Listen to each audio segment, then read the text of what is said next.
Wherewithal. Nobody has ever offered or freely given me money except for the American government. I was a minimum wage earning sales associate working in the jewelry department at a craft store, and I loved my modest job. I was surrounded by the strong scents of cinnamon, roses, candles, and potpourri daily, as well as gorgeous doodads I couldn't seem to live without. How was I going to go to work? Who was going to watch the girls? My manager's name was Christopher. He was a super nice guy whom everyone respected. His green eyes laughed and made everyone smile. His charmingly crooked jaw and mousy brown hair was usually swept to the side of his, often, sweat-beaded forehead. He carried himself with a confidence that inspired trust and esteem, and he was always willing to lend a helping hand. Everyone knew he was a freaky strong Christian, even attending a Christian college. For some reason, that scared me, because I thought Christianity was for church, and speaking about anything religious outside of church made you a Jesus freak. Cue Twilight Zone music.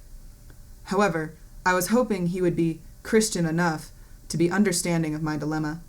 I needed some time off to search for someone to watch my daughters as I went through a painful estrangement. I was so nervous, sure I would merely be fired. Christopher wasn't intimidating, but my circumstances made me feel panicky. I nervously went into work and asked if I could speak to him in his office privately. The circles under my eyes must have looked like a football player's grease paint.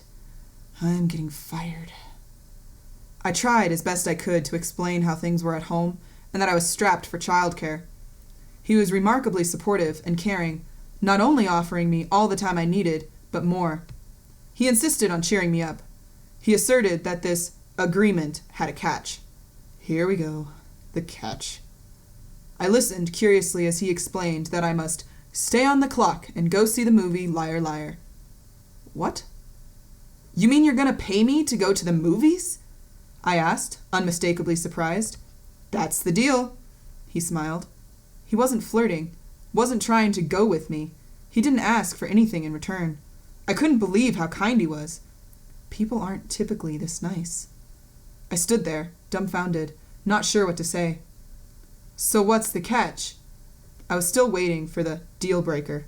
There's always a deal breaker, especially when bartering with men. That's the catch. He nodded and stepped back to lean against the wall, crossing his arms in front of his chest. He was amused, but coy. What's the catch? I cocked my head inquiringly.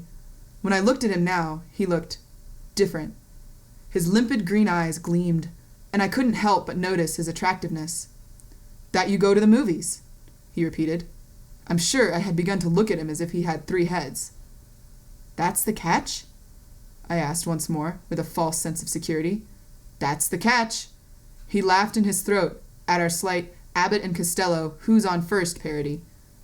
I went to the movies that afternoon, even bought popcorn. I hadn't done that in years. I thought I was incapable of laughing, but I did, and it felt so good. After enjoying the film, I went back to work and showed Chris my return ticket. Feel better? He questioned me with a smile. Yes, I actually do. I thanked him for helping me to laugh during such a difficult time in my life. Man, have I got a great boss or what? I really appreciated working with him.